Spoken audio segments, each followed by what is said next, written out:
प्रणाम देवी और सज्जनों। आज हम जानेंगे वंदे मातरम के बारे में। इसकी रचना 1875 में हुई थी।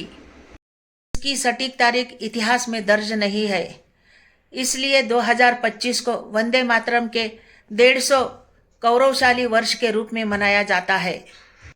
एक जरूरी बात, 7 सितंबर को वंदे मातरम दिवस मनाया जाता है, क्योंकि 7 सितंबर 1875 को पहली बार कांग्रेस अधिवेशन में वंदे मातरम गाया गया।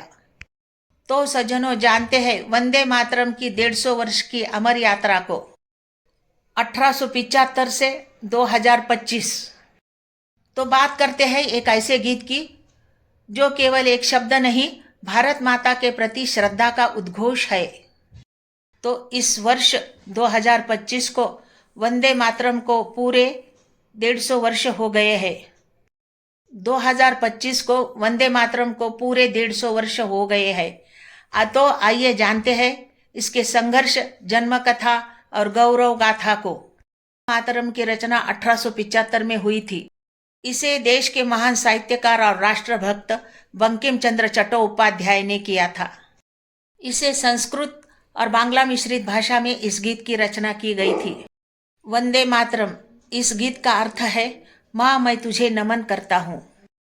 यह गीत भारत भूमि को माँ के रूप में देखने की भावना से जन्मा। आनंद मठ और वंदे मातरम का संबंध। 1982 में बंकिम चंद्र जी ने एक उपन्यास लिखा, आनंद मठ। इस उपन्यास ने वंदे मातरम को राष्ट्रीय गीत के चेतना के रूप में प्रस्तुत किया गया। यह गीत धीरे धीरे क्रांतिकारियों का और स्वतंत्र सेनानियों का प्रेरणा मंत्र बन गया। स्वतंत्रता आंदोलन में भी इस गीत की भूमिका थी। जब भारत गुलामी की बेड़ियों में जकड़ा हुआ था, तब वंदे मातरम हर आंदोलन की आवाज बना। सभा में, जेलों में, आंदोलनों में लोग नारे लगाते, वंदे मातरम, वंदे मातरम। सरकार इस गीत से डरती थी, क्योंकि यह गीत लोगों में देशभक्ति की आग जला देता था। कई स्वतंत्र सेनानियों को वंदे मातरम कहने पर जेल जाना पड़ता था। पहली बार इस गीत की सार्वजनिक प्रस्तुति साल 1896 में कोलकाता में हुई थी।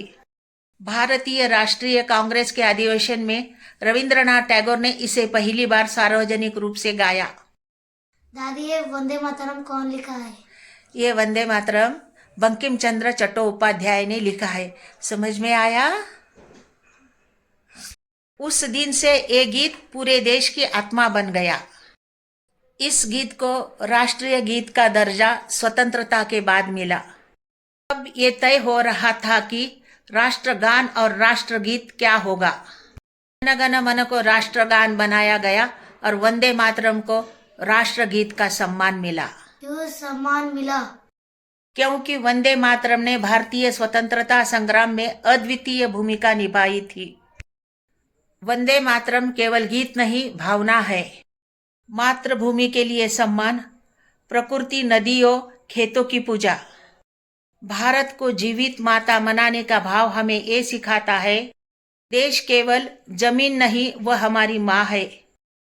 आज जब वंदे मातरम को 150 वर्ष पूरे हो गए हैं, तो यह गीत हमें याद दिलाता है कि बलिदान, संघर्ष, एकता, राष्ट्र प्रेम, यह गीत उतना ही प्रासंगिक है जितना 150 साल पहले था।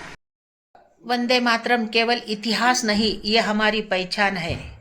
आइए हम भी अपने जीवन में देश के प्रति कर्तव्य निभाएं। वंदे मातरम। भारत माता की जय, भारत माता की जय, भारत माता की जय। कमेंट बॉक्स में वंदे मातरम लिखना। मेरे चैनल को सब्सक्राइब नहीं किया है तो सब्सक्राइब करो, लाइक करो, शेयर करो। धन्यवाद। श्री स्वामी समर्थ। जय जय स्वामी समर्थ।